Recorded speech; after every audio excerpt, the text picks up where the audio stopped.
Greetings, everyone. Pete Pardo here from Sea of Tranquility. Welcome to another edition of Ranking the Albums. Today, in the co-captain's chair for this little proggy venture, Mr. Rand Kelly from the West Coast. We got the East Coast and the West Coast here today. What's happening, Rand? How are you?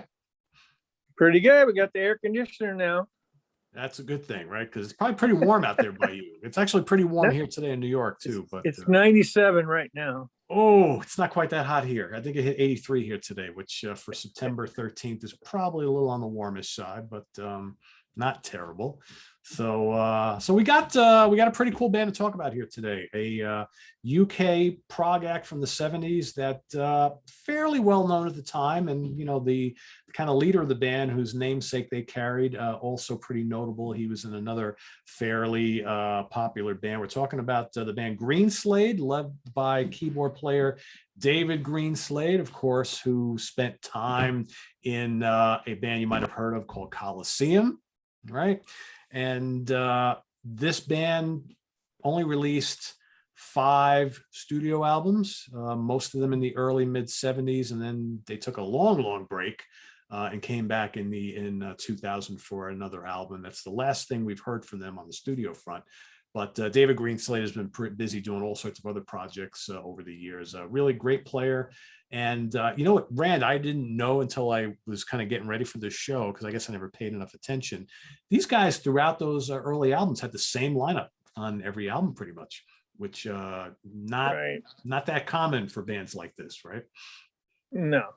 Yeah. They had a bass player change on the 4th album. Oh, that's right. Yeah, that's the one change. Yeah, I forgot about that. Yeah. But for the most part, a pretty consistent lineup and really great players.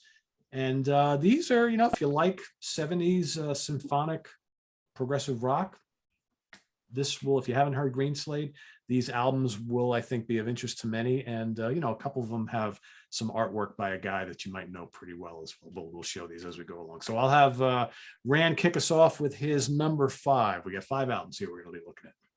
All right. Like Pete said, they did reunite and do a comeback, which I think everybody that liked them was really glad that this happened. But it was 2000 when this happened, and it's called Large Afternoon. And again, I believe that's the Roger Dean artwork, right? And this is a good one. I mean, it's not as good as the 70s stuff, but what is, I just got done saying off camera that I think it's the Steely Dan version of Greenslade. There's some pretty cool tunes on here, though. I mean, it's not crap by any imagination. It is prog, but it's like Ambrosia prog. Yeah, you know what I mean? Like prog light around 1980 for Ambrosia. But I like Cakewalk. It's a nice instrumental. No Room But a View is really cool. In the Night is just absolutely gorgeous. One of the most beautiful songs I've ever heard in my life. And they're sung by John Young from the Life Signs Band. And there's a tune called En Suite, which became my favorite. The very intro is very complex. And I thought it reminded me of Triumvirate on Illusions of a Dumble Dipple. I don't know why, but it did. And the rest of it, it's listenable. I mean, I keep it, I mean, that's a testament to an album, whether it's good or bad, if I get rid of it. No, I kept it, but it's not in my, it's at the bottom of a list of 5. Yeah. And it's my number 5 as well. And you mentioned a couple songs that I like on the album. I think Cakewalk is terrific. I love the title track. Anthems is really good. I have a couple of issues with the album. I think John Young is a pretty good singer. I think he might be the best singer this band has ever had, actually. I don't like the drum sounds. To me, it all sounds like electronic drum programming.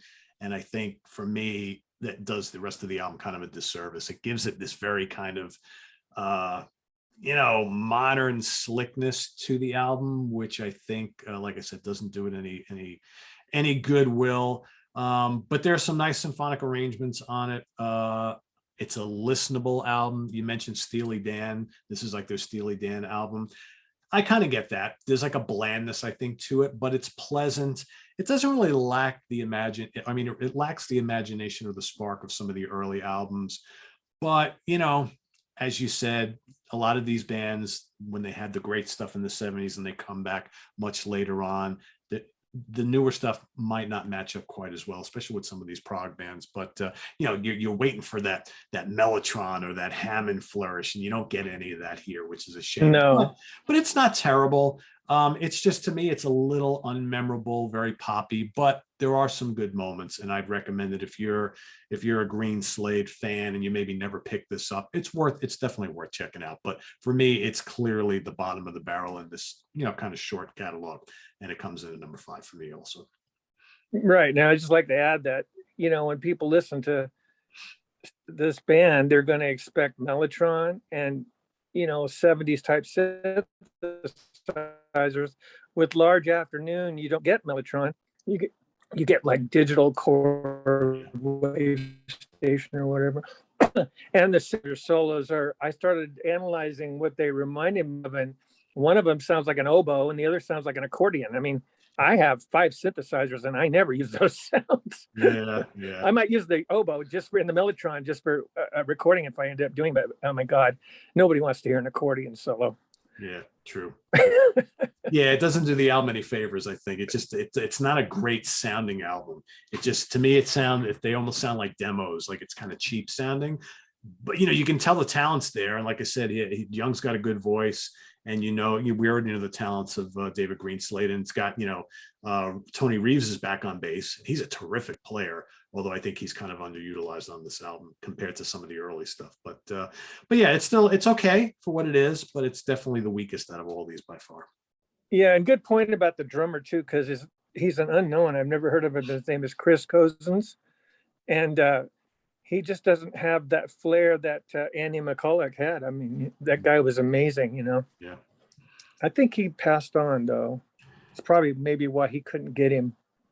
Could be. I'd have to check on that for sure, but I think my friend Bill told me that the guy that played drums on Lizard passed pretty early on. Could be. I could be wrong. Okay, my number 4, going back from 2000 to 1975, Time and Tide. This is not Roger Dean. I don't think. Roger Dean lookalike, right? I think this is Patrick Woodruff, and we'll talk about him later. I think it is. But here's what just show people what their stage set looked like. I thought it looked pretty cool. There's a little bit of glare on that though. Anyways, I like this album pretty good. Introducing Dave Lawson on vocals. This guy is really high. He sings very high, but he doesn't sound high. He's not high like John Anderson. No. He's high like that guy in Thank You Scientist, that Salvatore, forgot his last name now, Marino, I think. Yeah, real, I don't know how to describe it. It's kind of like fingers on a chalkboard, fingernails on a chalkboard, The first song, Animal Farm, is like you're going, what? Roger Waters sings this high on the wall. This guy is more intense. So that just use that as a template of where Dave Lawson is. But he's a good keyboard player too. He does all the synth. He's a really good keyboard player, actually. Yeah. Yeah, he uses an ARP Odyssey and he plays the hell out of it. Yeah, this is a good album though. I mean, I found I like the ones that are not like vocals. Time, I think, or Tide. One of those two is an instrumental. Catalan is an instrumental. Yeah. He sounds great on a tune called The Ass's Ears. And also this, I'm kind of going backwards here, but this band was known for not having a guitar player, even though the bass player would play guitar once in a while. But he uses that thing called a synthy hi-fly. It's the cellos, or it sounds like a cello on Waltz for a Fallen Idol. There's a solo in there that sounds like a cello. That's actually a guitar. That's a guy named Martin Briley is the bass player, and he's playing that guitar. And then he does some slide on it too, which is nice. And then he plays guitar again on The Ass's Ears. Now that song really kicks ass. That's very fast, kind of fusion type song. Doldrums is really nice, and Gangsters is an instrumental, but we could talk about that later when somebody else decided to sing it. You know what I'm talking about. Anyway, Time and Tide. I remember I bought this and I forgot to look at the record inside, you know, and I got it home and it was warped and I couldn't play it. Oh man. So I kept the cover and I can't play the record. So I ended up getting the CD. I had to get it. This is one of my Japanese copies in 1999. But yeah, it's number 4. Well, we're 2 for 2. It's my number 4 as well. And Time and Tide. Yeah, I mean, it's a good album. I think all of their 70s albums are pretty noteworthy. You know, you got Martin Briley, I think you said his name was, Yes. replaces Tony Reeves on bass. I don't think he's quite the bass player that Tony was or is, but it's still, you know, good musically on this album. Otherwise, it's the same lineup. I find the songs are a little bit more straightforward on this album than on the previous ones, but still there's enough kind of proggy overtones going on. You mentioned Animal Farm and Newsworth are both upbeat, kind of catchy with those crazy like high vocals, which, you know, to me, one of the notes I put down is he's really over the top. It seems like every time he sings, he's like trying really hard, right? It's almost like, all right, could you just tone it down a little bit? Because I don't think he has a bad voice. It's the way he uses it. He's like really theatrical and like kind of like exaggerated, right? I mean, that's kind of what every time I hear him, I'm like, man, just kind of knock it down a couple notches. But you mentioned Time and Tide, which are the 2 pieces that make up the title of the album. Those are really cool. I have some great keyboard tones on those. Catalan is great. It's got a nice Latin flavor, which I kind of dig. The Flattery Snakes is pretty cool. You mentioned The Ass's Ears, probably my favorite song on the album. That is great symphonic prog, lots of Hammond, great bass playing, great drums. Gangsters is really cool. It's kind of like Frank Zappa meets Gentle Giant. Overall, it's a fun album. It's got some real peaks and valleys for me.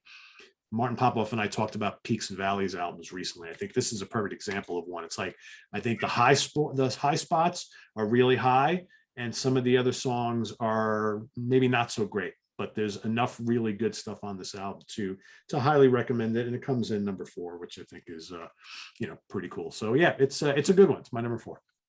Yeah, I'd like to go on records. You know, a scale of 1 to 10, I would say the first one I showed, Large Afternoon, is at least a 6 or a 7. I mean, nothing sucks, you know. This is all good music, really good music, and the excellence just gets better the farther back you go, the way I look at it, you know. But yeah, I agree. I love The Ass's Ears. That was definitely my favorite song on the album. Yep. Cool. All right, number 3, what do you got? I have a feeling we're going to be pretty in sync with this whole list. It's amazing, isn't it? Well, you know, but it's Spyglass, yes. Yeah. I think the catalog from 1974. Yeah. Yeah, this was the one that my friend Bill recommended that I really start with, and so that was your he first. used to brag about this tune called Melancholic Race. Yeah, it is one of the coolest prog tunes you'll ever hear. There's no vocals on it, and yeah, this is the Japanese version here of Warner Brothers. But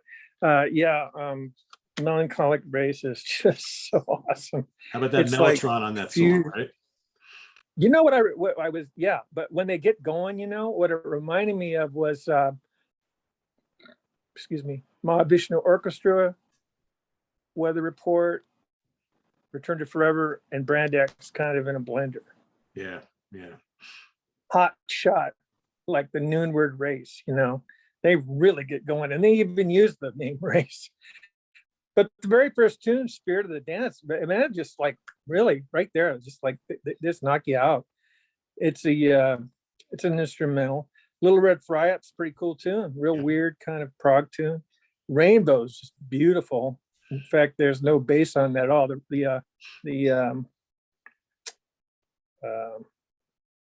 used a synthesizer for that one. Siam Seesaw is just gorgeous, really pretty. Joie de Vivre is really good. Red Light's really good. This is a very good album. And they close it with a Mountain via Jack Bruce song, actually a Jack Bruce song via Mountain via Greenslade. theme for an imaginary Western, which is really nice. It's not an extended version. It's under 4 minutes, but it's really nice. Jazzy, right? It's totally different take. It sounds like jazz, right? Yeah. It's kind of different. And Dave Lawson sings it like normal. Yeah. That may be his best vocal. I know, right? Yeah. Painted wagon. See, I can use the melody, you know. Hey, you're in the right key and everything. You and Felix Pappalardi. Way to go. Yep. Yeah. No, this is good. He always, and if you look really closely at the cover, I don't know if you can see it, but if you look really closely at the cover, and I never saw it for the longest time, there's actually a Black Panther on the bottom, and you can see the mouth or whatever. Yeah, you see but that's a gong of some sort, I think.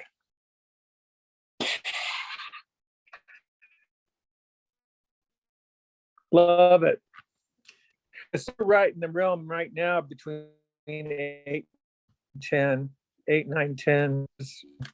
Nothing bad by this band. Yeah, it's my number 3 as well. And third album. I mean, this band, and I'm sure this is how it's going to play out here. They started off with an absolute spectacular debut and released a bunch of really good albums, but I think that they kind of, some bands get better after the debut. I think these guys may have done their best thing. Well, we'll get there. I'm giving everything away. I shouldn't do that. Yeah, right. So Spyglass Quest, guest. Yeah, really good album, really strong. What's kind of cool on here is you got Clem Clemson, of course, guitar player from Humble. That's right. I forgot about that. Yeah, he plays electric guitar and I think acoustic guitar on 2 tracks in total.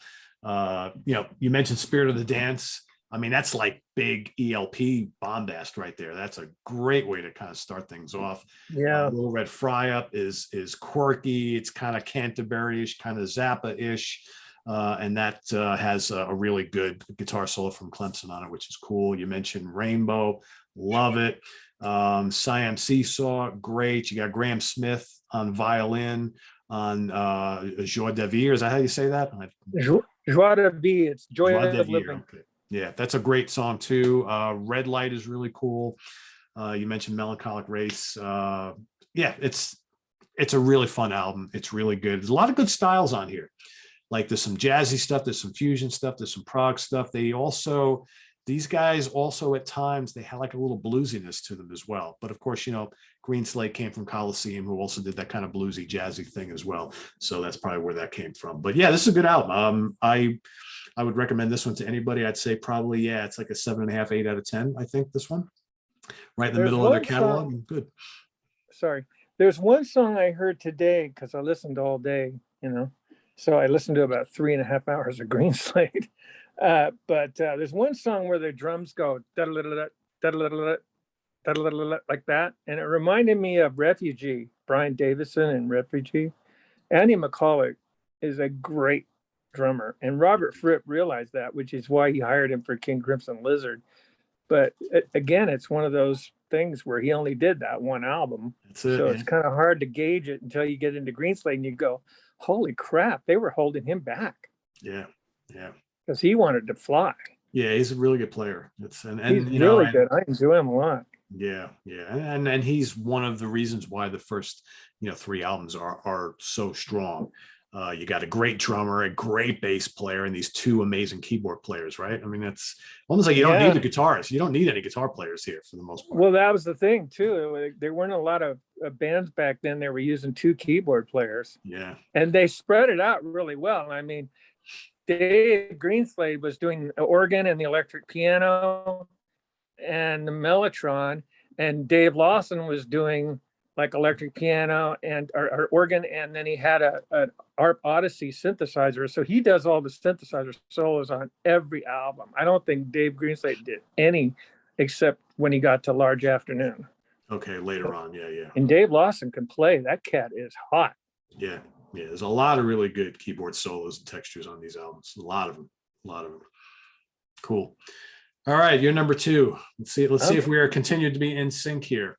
It's looking really weird. Now, this, I gotta say, and everybody needs to know this, but you've always said it, we did not discuss our feelings about this band at all, other than the fact that we like them. Bedside manners are extra.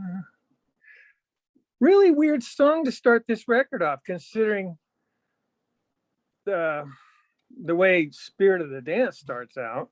Yeah. They decided to open this up with vocals, but it's a slow song right in the beginning. It just kind of lulls you in, and then bombast abounds. Yeah, it's not till the second track where they really hit you. Yeah, that's Here's the Roger pretty laid Dean back. art here. Oh yeah, it's gorgeous, right? This is where, yeah, I like that black cat. Looks like the two that I got. And again, Warner Brothers. You gotta wonder, Rand, is that meant to be the same cat that was on the cover of the third album? Probably, right? Could be. Even though it's not Roger doing the third album, but right. I always wondered how he got slammed out of the last two. But I think he came in on the Large Afternoon. Oh, anyways, I could be wrong. The tunes are hard for me to read. So the first tune is Bedside Manners Are Extra, and that's the title song, of course. Yep. But then that song is really great. Pilgrim's Progress, number 2. Pilgrim's Progress, yeah. And Untitled, it said Pilgrim's Process. I go, that's not right.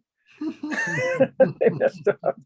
And then Time to Dream is freaking mega awesome. Yeah. What a great song. Oh my God. It's just like, you know, brain cell surgery ×3 or something. It's pretty intense. And then there's Drum Folk, which is a weird title for a really cool song with a lot of anemic drumming. I mean, if you like that anemic drumming, he does a really, really nice solo. And then there's also a lot of keyboard stuff going on there too. That's basically the whole song, right? Drum solos and Mellotron and Hammond and electric piano. It's basically the whole thing. Yeah. It's pretty cool.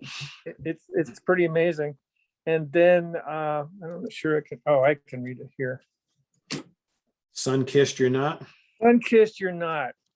Another good vocal from Dave Lawson, where he's mellow and he actually, you know, he's very gentle singer on this. It sounds kind of like Carrie Minier from Gentle Giant. That's a good comparison. Yep. You know, real easy going, but you know. And then the last tune is called Chalk Hill, and that's a great song. This is a great album. I went 1 and 2 back and forth all day long. I couldn't decide. And then I had to go with the order that I went in because my favorite song is on the first album. And there's some things I'll say about that, but I'll wait for my turn for that. But if anybody wants to try this band out, I would be like my friend Bill. He always said start with Bedside Manners Are Extra or Spyglass Quest, or both of them at the same time, because they're just so good. Yeah. Can't go wrong. No, you can't. I also had a hard time distinguishing between the first two, like which one am I going to rank higher than the other, because they're both equally as good, I think. Ultimately, I went with Bedside Manners Are Extra, also number 2. So Rand and I are in. So in actuality, we went in the order of release, right? And that doesn't happen. Yeah. But yeah, when I got done putting my list together, I was like, wow, look how that worked out. I'm like, I didn't plan it that way, but it's kind of the way it works out. I mean, I love the artwork on here. This is a great Roger Dean designed album. Same lineup as the debut. You know, you mentioned the title track. Yeah, it's really laid back to start off the album, which is kind of weird. You know, there's Mellotron and piano, but it's just you're waiting for things to pick up. And then, you know, Pilgrim's Progress comes in and you got, you know, Hammond organ all over the place, Mellotron, a lot of flute sounds on the Mellotron, which is pretty neat. You know, Andrew's drumming is off the charts on this particular one. Time to Dream, like you mentioned, really, really cool. You got that honky tonk, like Emerson style electric piano, which is pretty cool. Mellotron, drum folk is great. Yeah, it's just a really, really excellent sophomore or second album, however you like to call that. And I would, if I were to recommend a place to start with Greenslade, I wouldn't hesitate to say, give this one, if you can get this one, give it a try. First one, third one, whatever. For me, the first 3 are by far the best in the catalog, but you know, Time and Tide is strong as well. So what do you got to say about the first one? Obviously, that's our number 1. This is historic. This is amazing. Okay, so here we go. No, I saw this in the stores and I thought, well, that's weird. Probably a metal album. I didn't even, explore, ask questions. In those old days, we didn't have the internet. You had to just, you could only afford to buy, like you say, you can't like everything, can't listen to everything. Yeah. Hey, I want to show you something about this too. The Japanese version, I'm not sure yours is like this. Mine's the Japanese version. And of course you get a lot of Japanese stuff you can't read, but here, check this out. I don't know if you can see this. Does this writing look familiar? Does it look familiar? Yeah, the style of it, the font. I mean, it looks like stuff from like Yes albums. Exactly, Close to the Edge. Yeah. And this came out, I think, after Close to the Edge, because this came out in '73. And oh, you know what? Mine's the same way. It's just not green. Right. Well, cool. This is the Japanese version. Yeah. So yours is green, mine is white. So we got basically the same thing, just different colors. But if you look real close, look at the bottom.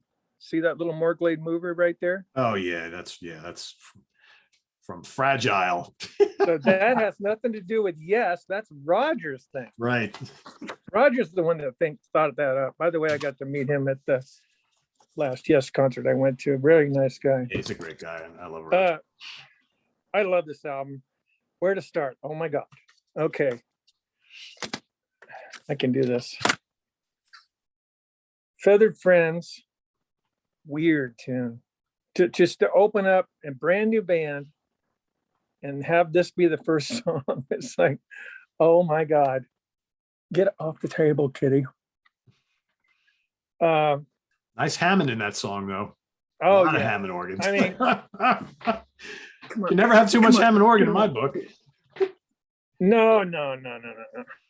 Main horse, right? Yeah. But God, this band, an English Western. Don't let that title fool you. Yeah. This is kick ass. It's in 6/8, by the way. And Drowning Man. Wow. The lyrics in that are awesome. Temple Song. Awesome tune. Melange. Melange is great. Melange has a Tony Reeves fuzz bass solo, but it goes away too soon. And it comes back, and it goes away too soon. and then he goes into like the regular kind of playing, but it's a bass solo. The whole song is a bass solo, and it is freaking unbelievable. And behind the bass, you've got these walls of Mellotron just kind of like floating around. It's like, it's glorious. I know. And they do the volume pedal swell thing that Rick Wakeman was so fond of in his recordings, like Six Wives of Pen to the Eighth and Close to the Edge and Fragile. Yep. What Are You Doing to Me is my favorite song by Greenslade. Great. That's a great song. Yeah.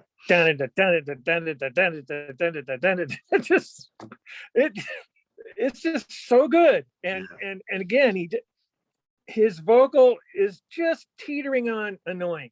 Doesn't quite get there. Yeah. Which is the best thing about it. But the music, and then these it sounds like two Mellotrons going at once. One's going back and forth, the other one's going up, and then they hit this heavy chord. I know what the chords are. I finally figured it out. I got a good ear. But anyways, it's just phenomenal. You just crank it and you're just going, I'm a Mellotron. Yeah. Nobody, these three sounded. Tony Banks there's only one guy, and they got two. Yep. Yeah, he could overdub, sure, in the studio, but when they play live, and I'll get to that in a few minutes, but oh my God. And then the last track, I could talk about What Are You Doing to Me so long. The last track, Sundance, is really great. Just that, this is why I named it number one, because first of all, it's got my favorite Greenslade song on it, and then it's perfect. It's one of those rare occasions where the debut is perfect. It's like Captain Beyond. Same kind of thing. Yep. And the second two were like, what? The third one were like, God, if they could only recapture that first album and just do it different. Yeah. But yeah, I just think this is an absolute masterpiece. If you love your prog, I'd go with Greenslade and Bedside Manners or Extra, and let's see what you think after that. Yep. And I would argue that if they had a full-time better singer, this would be looked at as one of the great prog albums of the 70s, even though technically it probably is. But I think, the vocals are okay. They, like you mentioned, they can be a little annoying at times. Thankfully, there's so much instrumental work on these albums that like you almost can't deduct from the score because of it, right? Because it's like, all right, they fit the music. They're not terrible. They're not great, but everything else is so fantastic. You have to just kind of overlook them a little bit. But yeah, I mean, Rand mentioned everything I love about this album too. Every song is just really, really good. And just, man, if you love just keyboard drenched prog from the early 70s, Mellotron and Hammond and electric piano, especially on this first album, man, Hammond and Mellotron, every song all over the place, big fat bass riffs. Yeah, great drumming. This is the real deal right here. So our number one. So yeah, we did exactly the same thing, front to back. Front to back. Awesome. So yeah, so I failed to mention one fact though about What Are You Doing to Me? They've got on Tidal 3 or 4 live albums. And I own 2 of them. Nobody has a recording of What Are You Doing to Me live. And I'm going like, what? That's their best song. You never did that in concert? Are you kidding me? Some things just, that's my curse. I always fall for the most, my favorite song on an album always ends up being the one they never do live. Never do live. Yeah, I have a couple live albums by them too, and I don't think that it's on either one of them. I probably have the same ones you do. So I couldn't even find one on YouTube, and I looked, and they usually got everything. Wow. So that's the ranking of the Greenslade catalog. So 5 albums, but we did want to, I'll let Rand just talk briefly about 2 albums that are technically David Greenslade solo albums that I think if you like these, the band albums, you'll like these. So Rand, you want to talk a little bit about the Cactus Choir, which is sure, this bad boy right here. Another glorious album cover. It took forever to get this, right? I was begging for this from the moment I got a CD player in 1989, and we finally got it. And what did they do? They did a needle drop. Did you know that? No. When you listen to this again, listen to Finale. Okay. And you can hear the record. It's not bad. I mean, we listened to vinyl for years and years and years. It was something that we got used to, but then the CD kind of spoiled this, right? Yeah, Angel Air probably just took the vinyl and just ripped it to CD, right? Yeah. Angel Air took the vinyl and ripped it to CD. Exactly. But you know what? It was the only way to get it. So I just said, screw it. But they don't tell you it's a needle drop before you buy it. It's like a surprise. Yep. And you didn't know until I mentioned it. So there you go. Sorry. I feel like I blew your balloon up. That's all right. But anyway, a lot of good players on here. A lot of good players on here. Oh, Simon Phillips on drums. He just, oh my God, he's one of my favorite drummers. Yeah. Remember that Bruford show we did? Yep. And I was thinking, what if we did a Simon Phillips show? Oh my God, we could there's so many places you could go with that. He's played on a lot of classic. He's like the Tony Levin of drums. Yep, he is. He's such the a nice Tony guy Levin too. of drums, I love talking to him. Great guy. Right. Okay, so Pedro's Party. It doesn't sound like the title. It's total fusion. This whole album is fusion prog. I mean, yeah. There's so many cool things about this album. Can't read it. Something about Swings and Roundabouts. Swings and Roundabouts. Yeah, Gettysburg is cool. That singer, his name is Steve something. My God, his voice is nice. Kind of reminds me of that vocalist in National Health of Cures and Cures, John Greaves. He's got that kind of voice, very low, just a gentle song. And country dance is insane. I love country dance. Don't get fooled by that word country. Because country. in England, when you got country, it's a whole different thing. They're talking about the land. Yeah, true. Yeah, it's True. killer. Like I said, Finale is really nice, but you can hear the needle on the vinyl. And then the last track is Gangsters, which is instrumental on not Spyglass Quest. It was something else. Time and Tide. Yeah. And then this one has Chris Farlow singing over an instrumental. It was originally an instrumental, I guess. And then Chris Farlow's got an interesting voice. I was listening to him during that song, and I kept thinking, now I know where Ronnie James Dio got his idea how to sing. He sounds just like it. At least me, I thought so. Have you ever thought about that? I don't know. Chris Farlow, for me, is an acquired taste. There are sometimes, I like him on the Coliseum stuff. I'm not nuts about him when he was in Atomic Rooster. He's got a very kind of interesting vocal style that, like, sometimes I'm just not in the mood to hear. He can really kind of take over an arrangement. He doesn't sound bad on here, but I don't mind him in the Coliseum stuff. I think he does kind of like that jazzy rock pretty well. But like in Atomic Rooster, I thought he just really changed the sound of that band. You know, you listen to Atomic Rooster, you want to hear all those big Vincent Crane, you know, Hammond organ flourishes. And I just found like Atomic Rooster, when Chris Farlow joined, just became like an extension of Coliseum. It didn't really work for me, but you know, but good. That's one band I never got into yet. I'd like to, though. Atomic Rooster. Yeah, I should probably start with the Carl Palmer part.